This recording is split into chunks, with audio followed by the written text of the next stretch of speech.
Hi friends, రేపు ఆంధ్రప్రదేశ్ ప్రభుత్వం తల్లికి వందనం అనే పథకాన్ని ప్రారంభించబోతున్నది.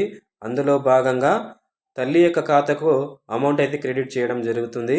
సో తల్లికి వందనం పథకానికి ఎవరు అర్హులు అని చూస్తే ఆంధ్రప్రదేశ్ యొక్క ప్రభుత్వం యొక్క ఇచ్చినటువంటి గైడ్లైన్స్ ప్రకారం ఫస్ట్ స్టాండర్డ్ నుండి ఇంటర్మీడియట్ వరకు చదువుతున్న విద్యార్థులకు ఈ పథకానికి అర్హులని చెప్పడం పేర్కొనడం జరిగింది.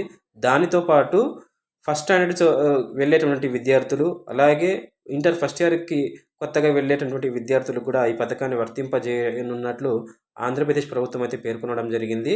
సో రేపు అనగా జూన్ 12వ తారీఖున మీ తల్లి యొక్క ఖాతాల్లో అయితే తల్లికి వందనకు సంబంధించినటువంటి అమౌంట్ అయితే క్రెడిట్ అవ్వడం జరుగుతుంది.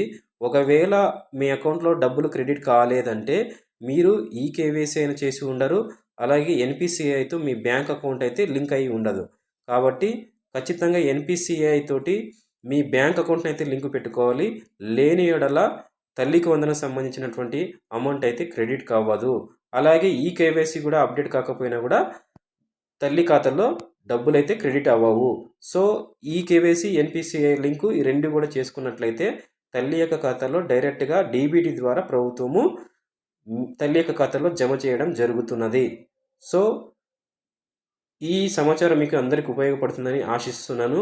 రమేష్ అప్డేట్ అనే ఛానల్ని సబ్స్క్రైబ్ చేసుకొని షేర్ చేయండి, లైక్ చేయండి, కామెంట్ చేయండి. Thank you so much.